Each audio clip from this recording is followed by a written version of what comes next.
Buenas tardes, voy a intentar ser muy breve y grabaros esta videoclase sobre fuentes históricas para que llevéis un poquito fresquito cómo hay que hacerlas al examen y sea muy fácil sacar ese puntito y medio que nunca está de más. Bueno, sé que estáis hasta el moño, muchísimo ánimo, ya habéis hecho lo más difícil que es aguantar hasta aquí, intentar estudiar estos días con cariño, con ganas y visualizando que va a salir el examen bien. Sé que es difícil hacerlo y muy fácil decirlo, pero venga, que somos capaces de estudiar mucho más. Mucho ánimo. Venga, no me enrollo y voy al lío. Comparto pantalla y os pongo el PowerPoint que os he colgado en el aula virtual. A ver, que se me ha ido para acá. Bueno, la primera página del PowerPoint, ¿en qué consiste? Pues os he puesto el guioncito que os expliqué en clase y que os repartí en clase, es el mismo, pero lo vamos a refrescar entre todos aquí para tenerlo presente. Nos ponen una fuente histórica, que ya sabéis que lo que nos van a poner en nuestro examen va a ser un gráfico, un mapa, una pintura histórica, normalmente, o una fotografía. Esas son las fuentes que nos van a poner. Los documentos, los textos, se los reservan para la cara B, para la parte de comentario de texto, que en lugar de ponernos en la opción B del examen, en lugar de ponernos el tema entero a desarrollar, solo nos pondrían medio tema a desarrollar y un texto primero relacionado con ese medio tema que nos piden. Luego ahí tenemos la pista de qué va el texto, que nos van a pedir una breve clasificación, que es parecida a la que hacemos en la fuente, y el resumen de las ideas principales, ¿vale? Entonces, bueno, aquí pues descartamos texto porque sería redundante.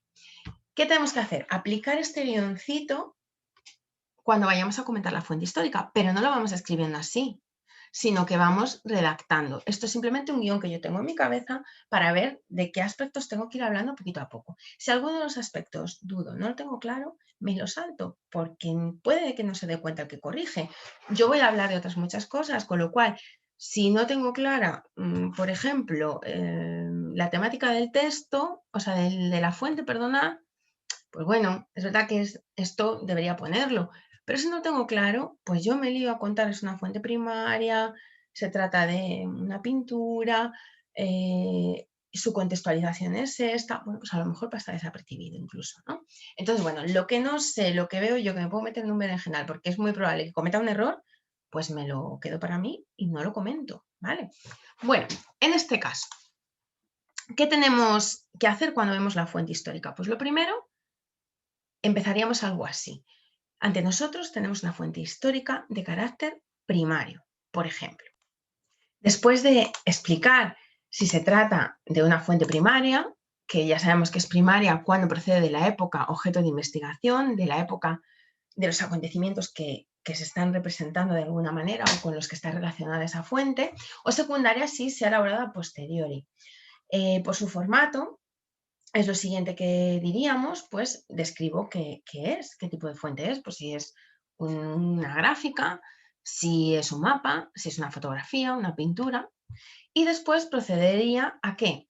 A hablar de su tema, su contenido. Entonces podría decir, pues su contenido es una fuente política, o su contenido es político, o su temática es económica, ¿vale? Pues veo de qué habla o con qué está relacionada o qué representa y ese es el tema de mi fuente histórica y por lo tanto puedo expresarlo de esas formas que hemos dicho.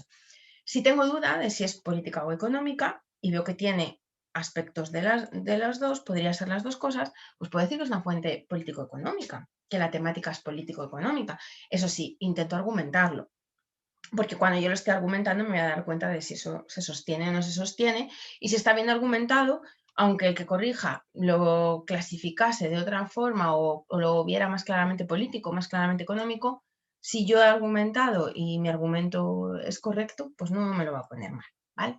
Después dice aquí, localización espacio-temporal, pues empiezo a redactar, sigo redactando, mi siguiente parrafito es con qué contexto histórico se corresponde la fuente. Por ejemplo, esta que es la primera del bloque sugerido para el examen, es la promulgación de la Constitución de 1812, es una pintura de Salvador Viniegra, la hemos corregido en clase, por eso no me voy a detener demasiado, pero recordamos que en este caso, pues el contexto, ¿qué contexto tendríamos que hablar? Pues tendríamos que hacer referencia a la Guerra de Independencia Española, tras la invasión francesa, la imposición de José I Bonaparte, el hermano del rey, como rey de España, el Estatuto de Bayona, pues habrá una serie de españoles que se resistirán, se opondrán de distintas formas a esta invasión francesa y a este gobierno. Entonces, muchos representantes, algunos representantes del pueblo español, pues se constituirán en las juntas locales, de ahí pasarán a las provinciales y estas se aunarán en la Junta Central, Suprema y Gubernativa del Reino,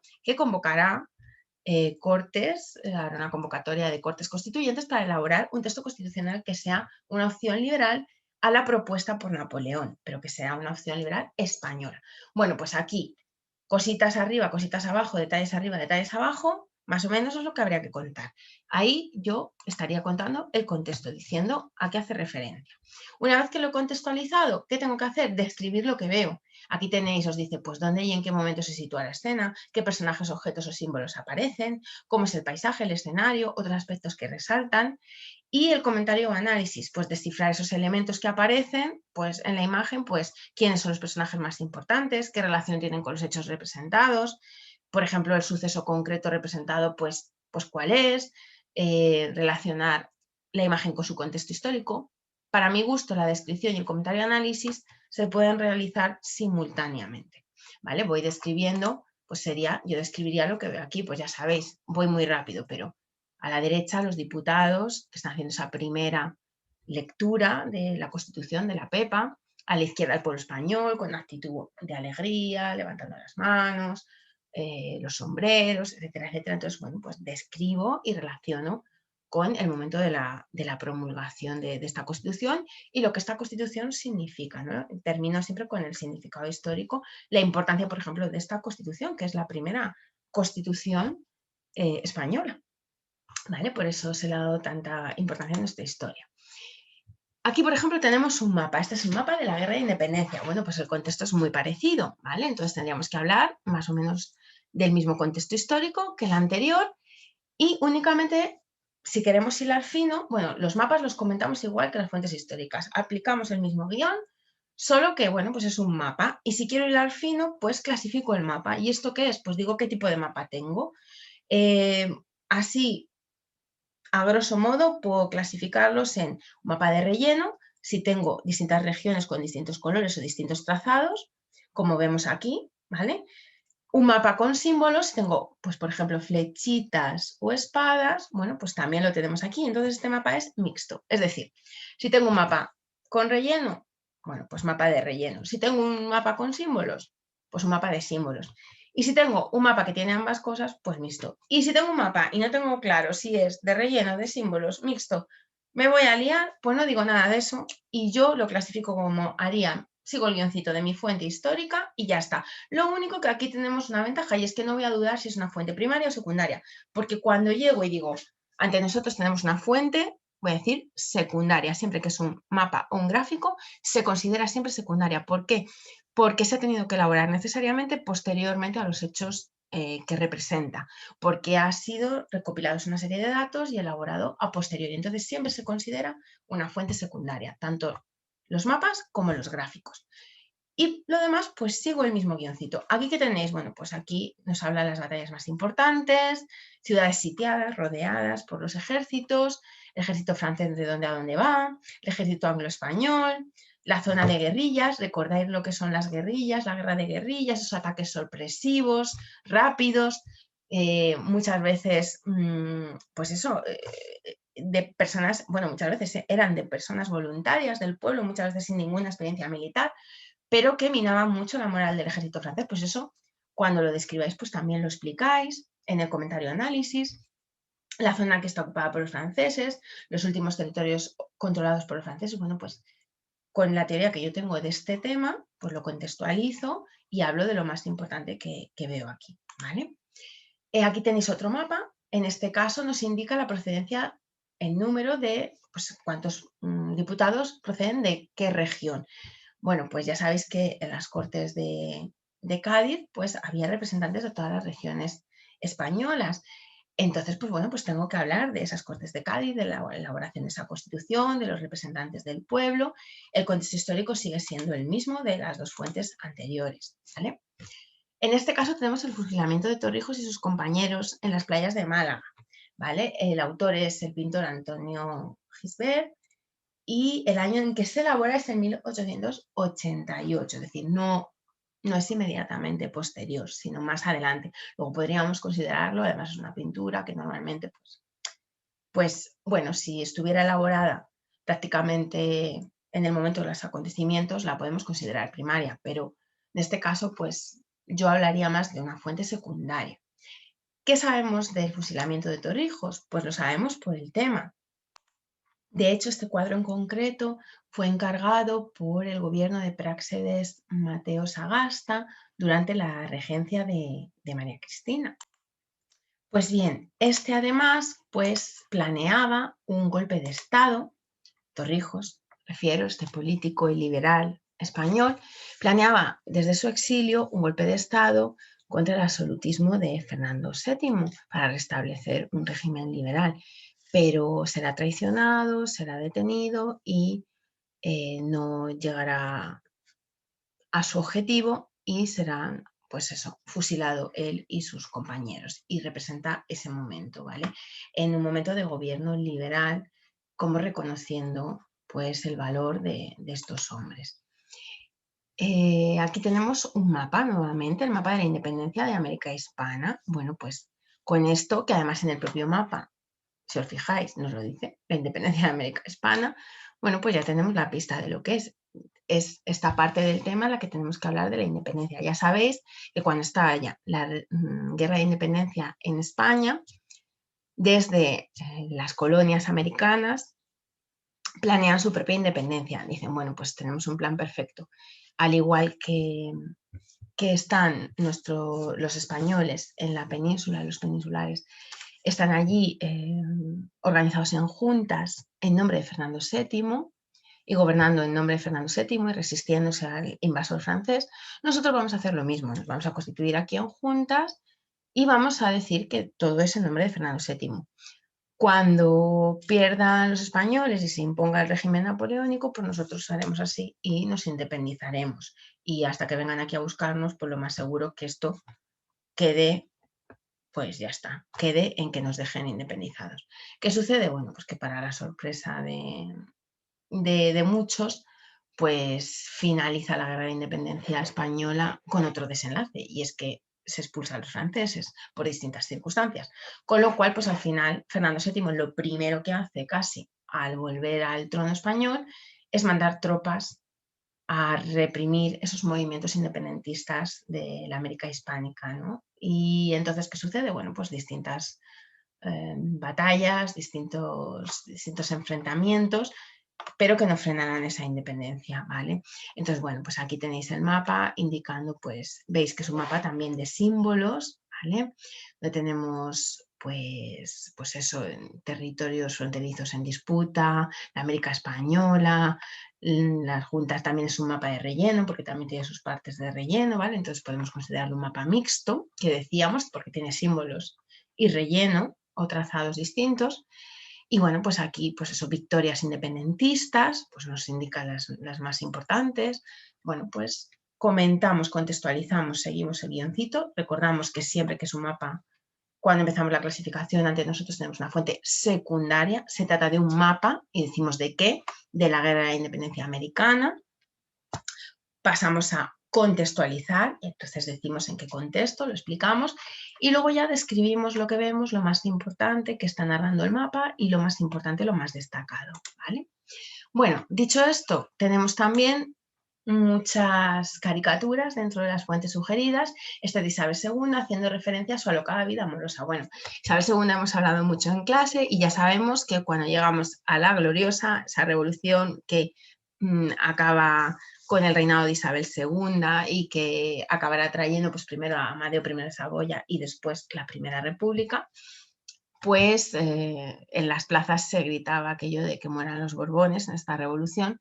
Bueno, pues la verdad que el país atravesaba muchos problemas económicos y políticos también, y se culpa de muchos de ellos pues a la, digamos, a la poca capacidad, uy, que se me ha pasado la fuente, a la poca capacidad de Isabel II, a sus pocas dotes de gobierno, de liderazgo, a su poco interés por los asuntos políticos, se rodeaba de una camarilla de personajes poco, los catalogan como poco deseables en muchas de las fuentes. Bueno, y aquí pues está criticando un poco su vida amorosa, su vida sentimental, porque bueno, la casan con Francisco de Asís, que las fuentes pues han insinuado siempre que era homosexual y que por lo tanto pues no tenía mucho interés en la reina.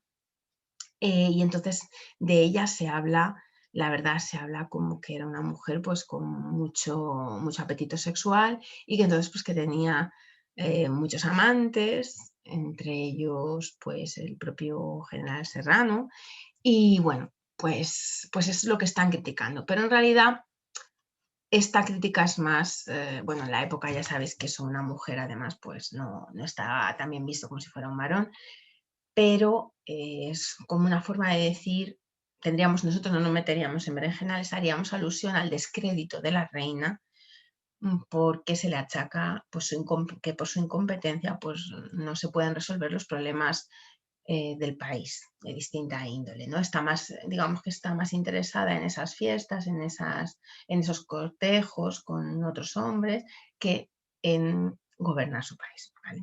Entonces eso es un poco en reinar, mejor dicho, reinar en su país. Es un poco la crítica de la revista La Flaca.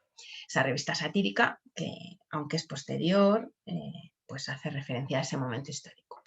Bueno, aquí tenemos otro mapa nuevamente. Este mapa en concreto dice los bienes desamortizados, pues hasta 1845.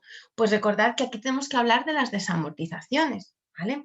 Que son esos territorios que en tiempos de Isabel II, en el reinado de Isabel II, se extraen de las manos muertas, es decir, terrenos que no estaban, en la mayoría de los casos, cultivados o bien aprovechados.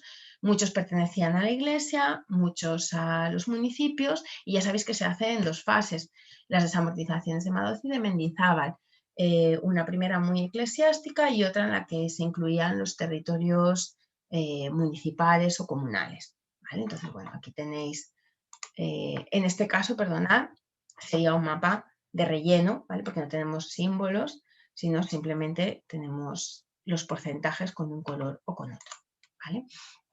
¿Esto qué sería? Bueno, pues una caricatura muy divertida, donde tenemos a Isabel II aquí, que se la representa pues con bastante sobrepeso. Aquí al niño con el juguetito de la ovejita, pues que es Alfonsito, sería el futuro Alfonso XII, su hijo.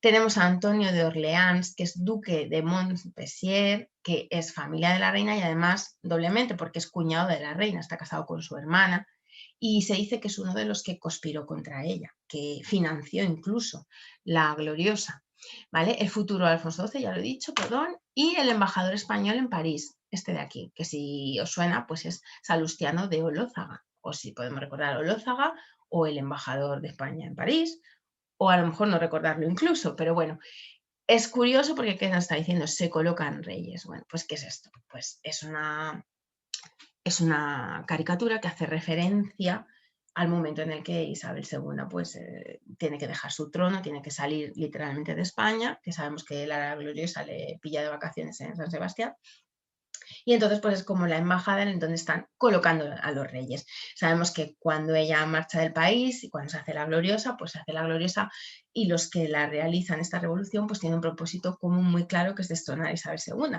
pero no están de acuerdo en lo que va a suceder después. Entonces, bueno, en principio se va a buscar otro monarca, que será luego Amadeo I de Saboya, ¿no?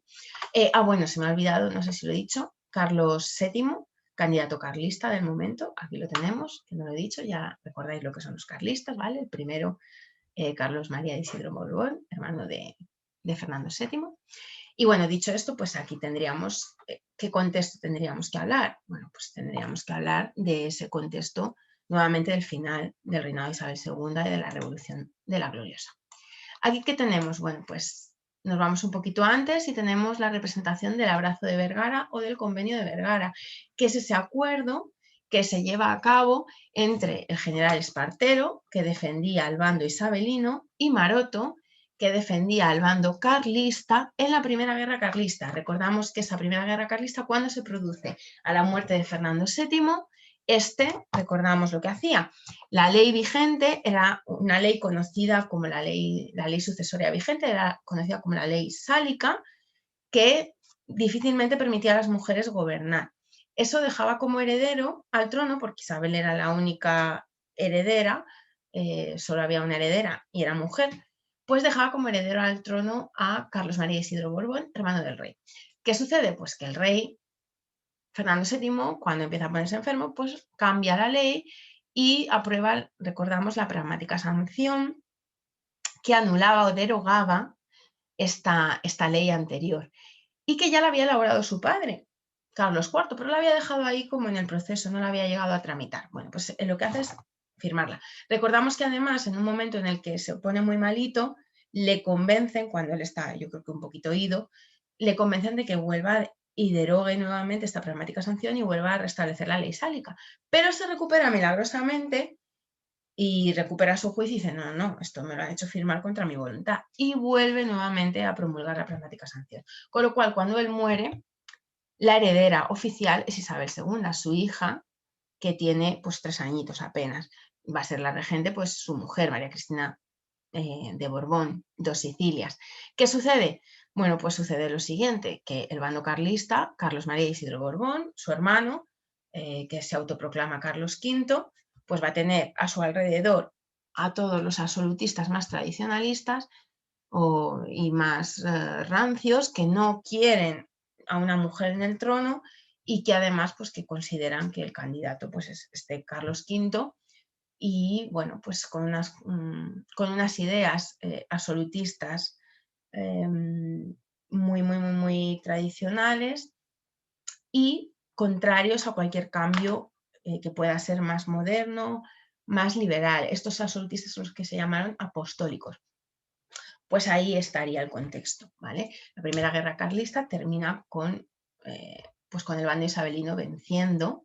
Por eso decíamos que los generales como Espartero serán los espadones, serán muy famosos y muy importantes políticamente en los gobiernos de este siglo, ¿no?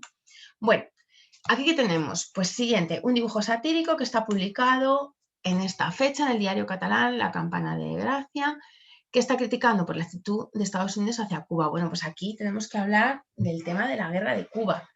Recordamos que se independiza o se intenta independizar Cuba de España, empieza la guerra con Cuba en el 95, pero Estados Unidos tiene puestos intereses desde hace tiempo en la isla. De hecho, se lleva tiempo hablando de la doctrina Monroe, que es como América para los americanos, que defiende que los europeos pues, no deben entrometerse en territorios que pertenezcan a América.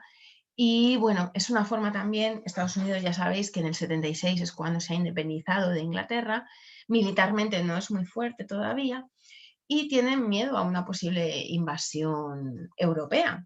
Entonces, pues es un poco esto de ataca y así pues ellos recularán primero. En cualquier caso, tienen muchos intereses económicos en la isla de Cuba, entonces en un primer momento pues parece que quieren ayudar a los cubanos a independizarse, pero lo que quieren pues es que sea su influencia y no la española la que esté en la isla. Entonces, bueno, pues aquí representan, que lo ponen, dicen Uncle Sam, ¿no? El tío Sam, ¿vale? Que lo representan aquí pues como con esas manazas que quiere como acaparar para sí las Antillas, ¿no? La isla de Cuba. Bueno, pues eso es lo que representa y ese es el contexto del que teníamos que hablar. Nuevamente el mismo contexto, la guerra de Cuba, están aquí los estadounidenses. Recordad que decían que los españoles habían hundido el acorazado Maine y ese es el pretexto, el casus belli para entrar en guerra con España. No está muy claro esto a día de hoy y bueno, pues esta caricatura está como ensalzando esa violencia de Estados Unidos. Bueno, la guerra fue violenta de un lado y del otro, está claro, pero claro, Estados Unidos tenían en ese momento, tuvieron una fuerza militar superior porque pusieron como toda la carne en el asador y sin embargo desde España pues las tropas que se mandaban pues no fueron suficientes, ¿no? Curiosamente, muchos catalanes digamos que lucharán en esta guerra defendiendo a los independentistas cubanos, ¿vale? Por lo que tienen en común de nacionalismo, regionalismo, pero otros no estarán nada de acuerdo con la independencia de Cuba, porque muchos tenían negocios aquí en la isla, entonces no se hace ninguna gracia que se independice de España, porque eso pues les va a hacer, pues eso, cesar sus negocios en muchos casos. Otros se acabarán quedando, pero muchos pues tendrán que volver.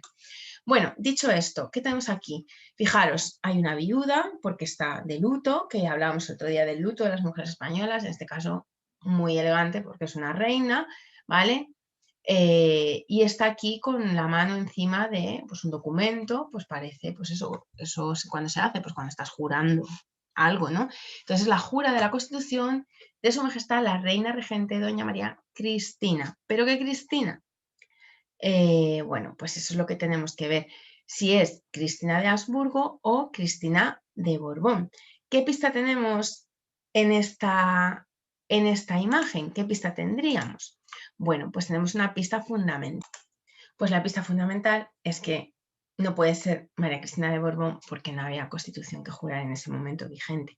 Entonces estamos hablando del régimen de la Restauración y estamos hablando de María Cristina de Habsburgo, que es la reina regente, la mamá de Alfonso XIII, ¿vale? Cuando muere de sopetón Alfonso XII, con 27 años, decíamos, de una neumonía, y bueno, y esa otra pista es que ella está, pues eso, de luto, viuda, bueno, también lo podríamos pensar, podríamos dudar de la otra María Cristina, ¿no? Porque también estaba viuda en ese momento. Bueno, dicho esto, continuamos con el contexto histórico, que se me ha ido el PowerPoint, perdonad, aquí. Vale, pues ¿qué tendríamos que hablar? Bueno, pues tenemos que hablar fundamentalmente de ese régimen de la Restauración, que era esa idea de Cánovas del Castillo, que se había aplicado o que se había consolidado durante el reinado de Alfonso XII, pero que se muere prematuramente a los 27 años, y entonces para continuar con este sistema, pues se tiene en mente que lo mejor es la regencia de María Cristina de Habsburgo, mientras Alfonso XIII se hace mayor de edad. Sucede que además es que no ha nacido todavía en este momento Alfonso XIII, cuando ella se hace reina regente. Bueno, aquí que tenemos, pues el pacto del Pardo, ¿no? El acuerdo que llevan a cabo Cánovas del Castillo en el 85 y Sagasta, 1885. ¿Con qué propósito? Bueno, pues con ese propósito de apoyar la regencia de la mujer y próximamente viuda del actual rey Alfonso XII, que acabamos de explicar, que es firmado con vistas al delicado estado de salud del monarca, ¿no? Es decir, antes de que éste fallezca, pues ellos hacen este acuerdo en el que dicen, bueno, vamos a apoyar esta regencia y vamos a seguir con este escaparate del turnismo político, ¿no? Ese es el pacto del par. ¿Aquí qué tenemos? Bueno, pues aquí tenemos un mapa político de España donde se representa la división territorial con la clasificación política de todas las provincias de la monarquía según el régimen especial que éstas tienen, ¿vale? Como es un mapa nuevamente, pues ya sabemos que tenemos que hablar de una fuente secundaria, aunque es verdad que es un mapa bastante antiguo porque está realizado en el año 1852. ¿Qué queda reflejado en este mapa? Bueno, pues aquí hoy nos hace un recordatorio. Recordamos que en el 1715 los decretos de nueva planta pues habían establecido que País Vasco y Navarra pudieran conservar sus fueros, su régimen especial, ¿vale? A diferencia de, por ejemplo, Cataluña, que pues se le va a castigar por no haber apoyado al candidato francés en la guerra de sucesión, ¿no? ¿Qué tenemos aquí? El profe Cánovas enseñando a hacer la política a Sagasta.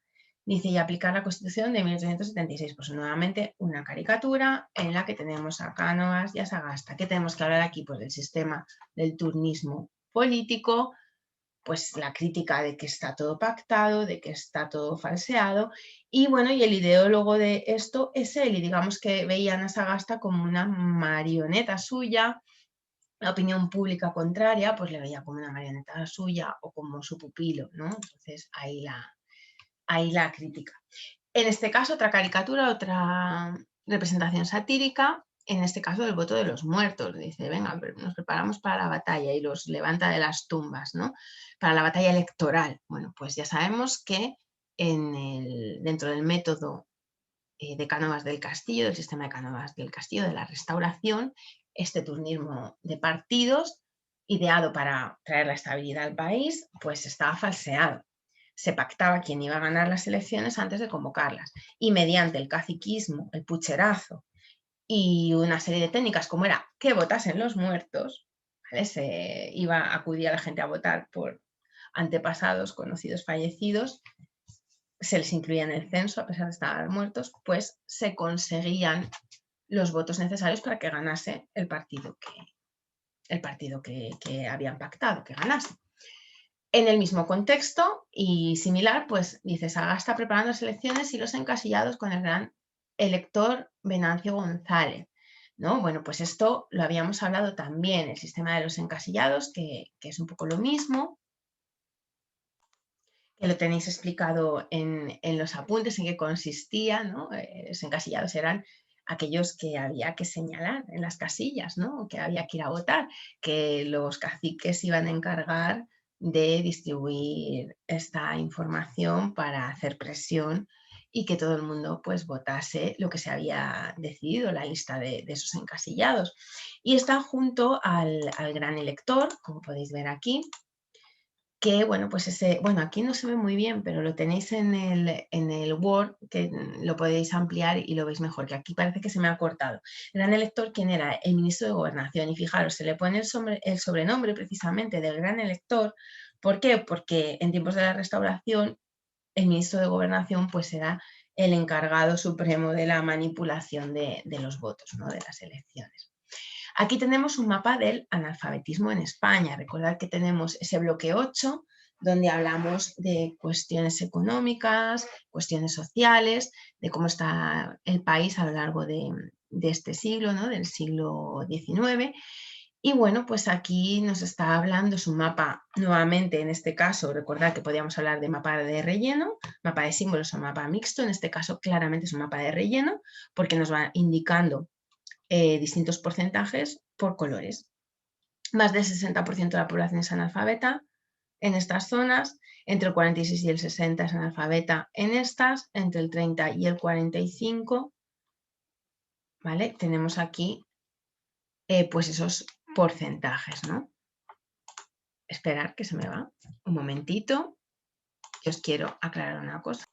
Perdonad que he salido del PowerPoint, pero es que no me cuadra una cosa, y es que, bueno, técnicamente, para mi gusto, no está bien expresado porque en realidad, más que un mapa del analfabetismo, sí, o sea, representa el analfabetismo, pero los porcentajes representan al contrario el alfabetismo, es decir, no me cuadraba. Más del 60% está alfabetizado, sabe leer y escribir en Madrid, ¿vale? Y en estas regiones, que son regiones que coinciden con regiones industriales, País Vasco y demás, ¿no?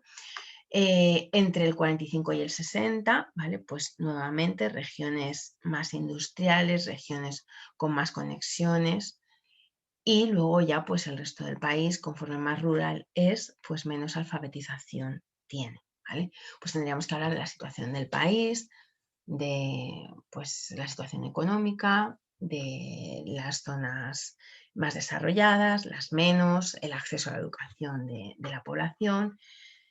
Bueno, pues eso tendríamos que tratar en este comentario. Es verdad que estoy viendo, y disculpadme, lo voy a buscar y os lo aclaro próximamente, que no me viene la fecha exacta. Yo he supuesto que es el analfabetismo en España del siglo XIX porque es del que estamos hablando y aparece aquí en el bloque. Pero es verdad que estaría incompleto, me tendría que poner la fecha, porque si no, yo no tengo por qué saber esto de cuándo es. Entonces lo voy a mirar, ¿vale? Y os lo confirmo. Hago una búsqueda y os lo confirmo. Pero en cualquier caso, pues ya sabéis cuál es la situación. España va a ser un país con mucho analfabetismo, mucho más que otros países europeos, por cuestiones como el protestantismo en otros países pues ha invitado a los fieles a leer, pero en el caso de la religión católica pues esto no interesa, entonces es el párroco el que guía la misa, el que guía la creencia. Al ciudadano de a pie no consideran que le haga falta leer y escribir, que además así es más fácilmente manipulable, y no, no habrá medios para, más que para las personas con cierto estatus social para acudir a la escuela hasta la reforma que se intentó y se comenzó en la República y después ya instalado el franquismo. Porque claro, con la guerra civil pues aquello también desapareció. Os confirmo luego la fecha, pero bueno, yo deduzco que se refiere más a ese tema como contexto.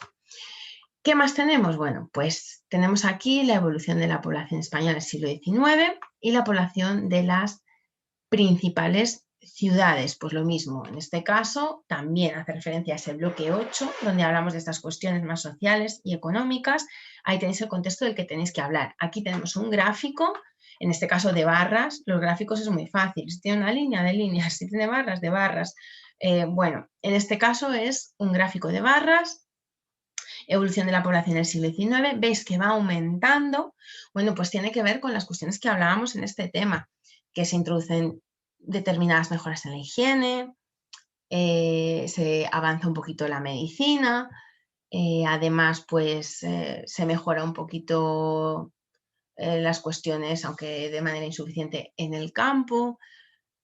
Pues entonces, pues ahí depende también de la mayor o menor influencia de las epidemias, pero con la introducción de medicina, vacunas, ciertos hábitos de higiene saludables, pues la población va a ir aumentando. ¿Vale? Y aquí tenemos la población de las ciudades españolas a finales del siglo XIX, que vemos que se concentra en Barcelona y en Madrid principalmente, ¿vale? Como es una tendencia que se mantiene después, y en ciudades industriales como las del norte o las del Levante o en el sur, ¿vale? Pero zonas costeras, si os fijáis, esta es la tendencia actual, ¿no? Mucha población en la zona costera, en el litoral español, un gran vacío poblacional en el centro, exceptuando Madrid y su área de influencia. Esto se mantiene y bueno, pues esto tenemos los apuntes para comentarlo en el bloque 8.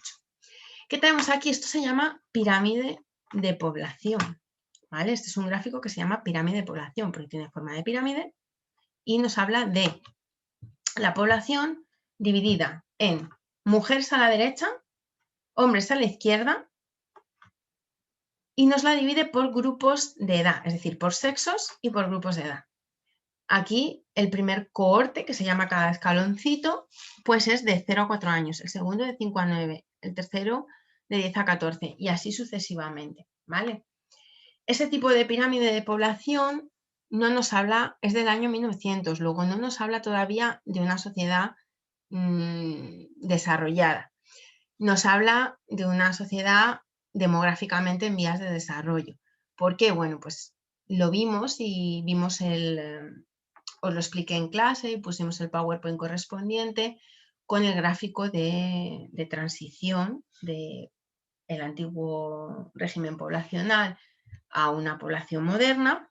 Decíamos que en Europa, pues que se daba a lo largo de este siglo, se finalizaba en la mayoría de los países, pero en el caso de España, pues vamos a tener que esperar al siglo XX. ¿Por qué? Porque ¿qué va a pasar con esta transición demográfica? Bueno, pues que lo que tiene que suceder es que los nacimientos se van a ir reduciendo progresivamente y también las muertes, ¿vale? Y entonces la población se va a ir envejeciendo conforme vamos llegando a una población más desarrollada. En este caso sigue habiendo muchos nacimientos y la defunción sigue siendo elevada porque la base es mucho más grande que el resto de la pirámide de población. Eso nos indica bueno, pues que seguimos teniendo unos niveles de defunción altos y unos niveles de natalidad altos, propios del régimen demográfico antiguo que se llama. ¿Qué sucede? Bueno, pues que es verdad que a lo largo de este siglo pues irá cambiando la tendencia, pero luego España tendrá a principios del siglo XX pues la guerra civil que detendrá esta tendencia y lo retrasará hasta la segunda mitad del siglo XX. No tendremos una pirámide poblacional moderna, ¿vale? ¿Qué sucede? Bueno, pues que la esperanza de vida, además, veíamos en ese tema en España, era mucho menos que en otros países europeos. Hablábamos incluso de 35 años, quiero recordar. Tenéis en el mismo tema, pues, todas las herramientas para comentar esto. ¿vale? Aquí tenemos una fábrica de ferrocarril en España, volvemos a ese bloque 8 y tenemos que hablar de la introducción del ferrocarril, de la industria en España, cómo fue más torpe, más lento que en el resto de países de Europa, que recordamos que era la cantinela que siempre repetíamos, ¿no? Siempre repetíamos esa cantinela, más torpe, más lento. Pero bueno, al final pues sí se consigue implantar el ferrocarril en España y en muchas ciudades, tan necesario que es para el movimiento de materias primas y de productos elaborados de la industria. En este caso, mapa de la industria del siglo XIX en España, pues nuevamente ese bloque 8 pues nos va a dar las pistas para comentar este mapa. En este caso tenemos un mapa de símbolos, claramente, ¿vale? Porque aquí tenemos la leyenda donde se nos explica industria siderometalúrgica, industrias textiles. Recordáis que la industria destacaba desde el primer momento la industria catalana, la industria textil catalana y la siderometalúrgica en el norte, ¿vale? También tenemos un poquito aquí en Málaga, ¿vale? Que también habíamos hablado, en Andalucía. Y bueno, pues eso sería lo fundamental que tendríamos que comentar.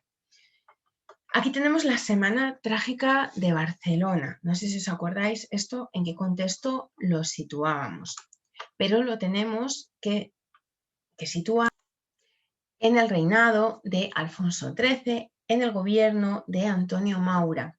Cuando se produce este estallido de la Semana Trágica de Barcelona, de estos acontecimientos revolucionarios, bueno, pues estas protestas comienzan con el decreto que promulga Antonio Maura, en el que llama a filas a los reservistas, personas que eran, recordad, militares que ya habían cumplido con su servicio militar, que no tenían sus carreras, pues podían ser médicos, arquitectos, ebanistas, lo que fuera, ya tenían sus carreras, sus vidas, y como se quedaban sin militares, pues los llamaban a filas. Claro, la protesta empieza con las mujeres en el puerto cuando van a embarcar.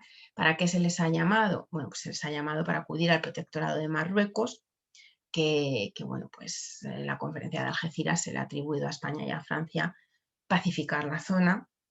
Internacionalmente es lo que se ha dejado a España, que es una potencia de segunda fila. Y claro, y digamos que la opinión pública pues no entiende el por qué hay que ir allí, y además pues llamar a los reservistas que ya tienen su vida hecha, que dejan aquí niños, mujeres, bueno, posibles viudas, niños huérfanos, en definitiva. Con lo cual, pues en esta y en otras ciudades, pero especialmente en Barcelona, se desencadenan estos acontecimientos.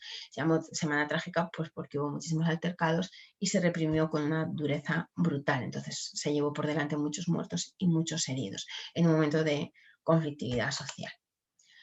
Y eso, reinado de Alfonso XIII. Bueno, ¿aquí quién tenemos? Bueno, pues tenemos a Primo de Rivera, general Primo de Rivera, dando un discurso en 1926, ¿vale?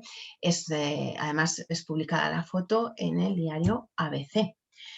¿En qué contexto nos tenemos que situar? Pues estamos, recordad, en el reinado de Alfonso XIII, y Primo de Rivera será ese general que dará un golpe de Estado en este reinado y que será apoyado por el propio rey. Que dará el golpe de Estado, un golpe de Estado en septiembre del 23, ¿vale? Y se mantendrá en el gobierno hasta 1930, apoyado por el rey y consentido por las fuerzas opositoras porque lo veían como un modo, hablábamos el otro día, de acabar con el sistema de la restauración que veían caduco. No obstante, al final vino un poco para quedarse y permaneció más tiempo del que todos esperaban, hasta su dimisión en el año 1930. Pues es el contexto del que tenemos que hablar, ¿vale? Reinado de Alfonso XIII, y dentro de ese reinado, golpe de Estado del Primo de Rivera, que estará en el gobierno del 23 al 30.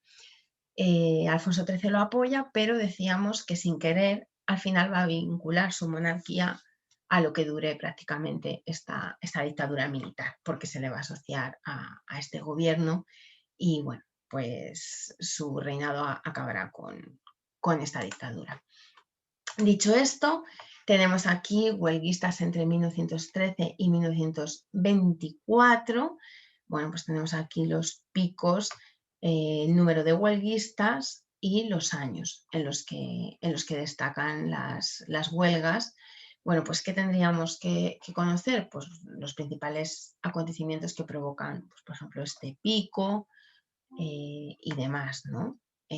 ¿Por qué? Bueno, pues porque tenemos que ir a lo más llamativo, no comentamos todos los años, hablamos en general de por qué hay huelgas y por qué hay protestas y luego nos vamos a lo más llamativo. En concreto, ese año 1920, que no me salía, es el año de la huelga ferroviaria. Destaca porque hubo una gran huelga en este sector. Está relacionado pues, con el contexto general del siglo en el que los trabajadores reclaman más derechos, tienen los salarios muy bajos para la subida del nivel de vida, se demanda una serie de productos, hay escasez de ellos y por lo tanto pues al final exigen subidas salariales a las empresas y en el caso de las empresas de ferrocarril que tenían cierta fragilidad económica, pues con las subidas salariales pues habrá, muchas veces no se podrán permitir y bueno, pues habrá enfrentamientos entre trabajadores, empresarios y bueno, pues las consecuentes huelgas cuando no se consigue lo necesario por parte de los trabajadores. Entonces, bueno, pues podemos hablar en general de todo el siglo de condiciones trabajadoras, que está relacionado con la clase proletariada y la explotación que conlleva la industrialización del país en sí, como ha sucedido en otros lugares de Europa. Y en concreto, pues aquí destaca esa fecha que se llama así, ¿no? Es esa huelga del ferrocarril, por ejemplo. En este caso, esta fuente, la verdad que para mi gusto es un poco complicada porque no viene como tal, no se trata profundamente esto en el temario. Pero bueno, por si os la ponen, que supierais salir del paso también, ¿vale? Bueno, vuelvo a compartir la pantalla y vamos a la siguiente fuente histórica, que pues esta es más común, más facilita y bueno, pues esta sí que tendríamos que saber... Uy, se me ha cambiado esto, perdonad. Así veis las imágenes una vez más. Hemos visto ya un montón, ¿eh? Ahí Primo de Rivera y de nuevo aquí Primo de Rivera, que no parece el mismo, con el rey, con Alfonso XIII. Bueno, pues que tenemos que hablar el contexto del que hemos hablado antes, ¿vale? De ese golpe de Estado que da Primo de Rivera ante la inestabilidad política del país, ese apoyo del monarca a su dictadura y, bueno, pues podemos hablar del mismo contexto que describíamos con la otra imagen. Podemos hablar de ese contexto en el que las fuerzas de la oposición pues, en un primer momento no se oponían tanto porque veían que era una forma de acabar con la restauración. Podemos hablar de su instalación en el gobierno, de las etapas que había en su dictadura, que recordad que había como dos etapas fundamentales, etcétera, etcétera. Luego aquí tenemos otra fuente que son las elecciones municipales del 12 de abril del 31. Bueno, pues ya sabéis que después de la dimisión de José Antonio Primo de Rivera, el rey manda a formar gobierno el rey llamará a Dámaso Berenguer a formar gobierno tras la dimisión de José Antonio Primo de Rivera. Ya sabéis que esta etapa de la dictadura se le llamó la dicta blanda, entre comillas, porque bueno, pues ya digamos que va suavizándose y su propio nombre lo indica, ¿no? Las medidas no son tan férreas como con la etapa anterior. Berenguer dimite ante una serie de protestas, altercados tras un golpe de Estado que intentó poner la República y, bueno, pues luego mucha conflictividad social. Y entonces el rey llama a formar gobierno al almirante Juan Bautista Aznar. Este convocará elecciones municipales, que se las ve con menos peligro que las nacionales, pero para sorpresa de todos, pues ¿qué sucede? Bueno, pues sucede lo que tenemos en la fuente, ¿vale? Que en la mayoría de, de los municipios españoles, pues obtienen más votos o más escaños los republicanos. ¿Esto qué va a traer? Bueno, pues va a traer que el rey ante esta situación decida él mismo exiliarse, aconsejado por el gobierno, para evitar posibles altercados posteriores, porque parece que la República está aquí al día siguiente, se va a proclamar en distintas ciudades del país la República, además ante la ausencia del rey. Aquí tenemos, de hecho, la proclamación de la Segunda República, directamente una foto emblemática, que recordamos que es el 14 del 571, pues tendríamos que hablar de ese contexto, de lo que hemos estado hablando anteriormente. Y en este caso, aquí estamos hablando de esta huelga de octubre, que sabemos que fue fundamental y muy... se llevó a cabo de una forma mucho más profunda en territorios como Asturias, ¿no? Tenemos aquí la explicación, ¿no? La Revolución del 34, huelga general revolucionaria en España de esta fecha, también conocida como la Revolución de Octubre del 34, pues un movimiento huelguístico revolucionario que se produce entre los días 5 y 19 de octubre del 34, pero bueno, si no, de octubre del 34 y ya está, durante el segundo bienio de la Segunda República, ¿vale? Recordamos que el primer bienio, aprovecho para repasar, el primer bienio era el reformista y el segundo el radical cedista, o que muchos titularon bienio negro, es decir, hay una coalición de derechas gobernando, ¿vale? Muchos de ellos pues contrarios al propio sistema republicano, ¿no? Por eso este movimiento huelguista. Bueno, estuvo alentado desde amplios sectores y por importantes dirigentes del PSOE y de la UGT, como Largo Caballero, Indalecio Prieto, que nos suenan y que aparecen más tarde, y bueno, y de forma desigual, dependiendo de la región, por la CNT, ¿vale? También la Federación Anarquista Ibérica, que era la FAI, y el Partido Comunista Español, el PCE. ¿Vale? Los principales focos de rebelión pues, van a ser en Cataluña y Asturias, de aquí este cartel, ¿vale? Región en la que tuvieron lugar los sucesos más graves, ¿vale? En la segunda fotografía tenemos en este caso pues una serie de prisioneros. Esta es una fotografía de Palencia, pero hace referencia a la misma revolución, ¿vale? Bueno, pues este sería el contexto, esto sería lo que tendríamos que comentar. Si os fijáis, ya nos estamos acercando a lo que hemos visto en los últimos días. Fases de la Guerra Civil Española, es justo el mismo mapa que os he puesto yo en clase. Y decíamos que, bueno, las fases las hacen los historiadores, entonces el mapa retrata como 4 fases importantes y nosotros, sin embargo, en el tema tenemos como 5 fases. No os agobiéis, tiro de las fases que me he aprendido. Hago la clasificación, como siempre, es una fuente secundaria porque se trata de un mapa. Lo contextualizo, hablo un poquito de cuándo tiene lugar la Guerra Civil Española y aquí decimos que el mapa lo ha dividido en 4 fases, incluso podemos, si me sé las 5 fases, pues yo describo un poco qué nos describe el mapa, pero puedo luego hablar directamente de las 5 fases en las que otros historiadores han dividido el proceso y que quedan sintetizadas en estos 4 mapas y ya está, y me quedo tan ancho. Y ahí lo tendría, ¿vale? Esta otra fuente dice Maestras de la República, es la imagen que se utilizó en un documental hace unos pocos años. Se publicó este documental donde se repasa, bueno, pues este proyecto republicano. Aquí tenéis información, ¿vale? Si lo queréis pausar, pero en resumen os diré que, pues eso, la República, lo tenemos en el tema, invierte una gran cantidad de presupuesto en hacer escuelas públicas para que puedan acudir a ellas a formarse de todas las clases sociales.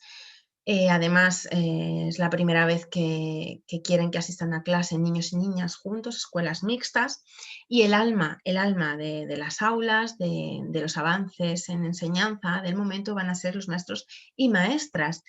Destaca este documental y destaca este dibujo en concreto, la labor de las maestras, porque digamos que el papel de la mujer en la República se revaloriza mucho, se dan muchos pasos en el avance de la lucha feminista, no solo porque, pues eso, porque las mujeres van a tener poco a poco los mismos derechos que los hombres, sino aquí se destaca pues también su importante labor en las aulas, ¿no? Entonces, bueno, pues tendríamos que hablar eso del progreso de los derechos de la mujer en la República y de la inversión y el gran proyecto que había con la escuela pública en la República, que fue interrumpido por la Guerra Civil. Esta otra fuente son las elecciones del 33. Recordad lo que os decía en clase, izquierda, derecha, izquierda. Empezamos la República gobernando la izquierda. Las siguientes elecciones pues van a ganar la derecha porque la izquierda acude dividida. Y las últimas elecciones las vuelve a ganar la izquierda porque la derecha va a estar dividida, una serie de cuestiones y acude unida de nuevo a la izquierda por en el Frente Popular, lo que desencadena, entre otras cosas, los acontecimientos del golpe de Estado y Guerra Civil Españolas, ¿no? Pues en este caso son las elecciones del 33 y tenemos los partidos de la izquierda, partidos de centro más o menos considerados, radicales de Lerroux, otros, y claramente victoria de los partidos de la derecha, ¿vale? Pues ya sabéis el contexto porque hemos estado hablando de él. Aquí tenemos a Franco en su reunión en Hendaya con Hitler. Bueno, pues hemos llegado al tema del franquismo. ¿Qué tenemos que hablar aquí? Bueno, pues os voy a dejar aquí de momento y en un ratito pues grabo la segunda parte de las fuentes para que no sea tan pesado y podáis hacer el repaso en dos partes. De momento termino esta y os la voy subiendo para que la tengáis. Y la otra pues la subiré en un ratito entre hoy y mañana, ¿vale?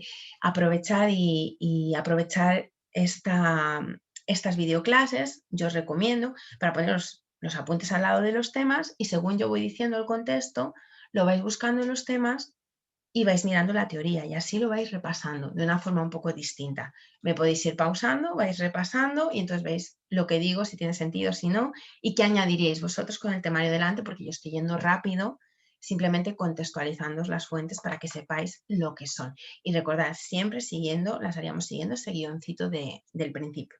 Bueno, os dejo por ahora, mucho ánimo y lo dicho, en un rato os pongo la segunda parte. Ánimo.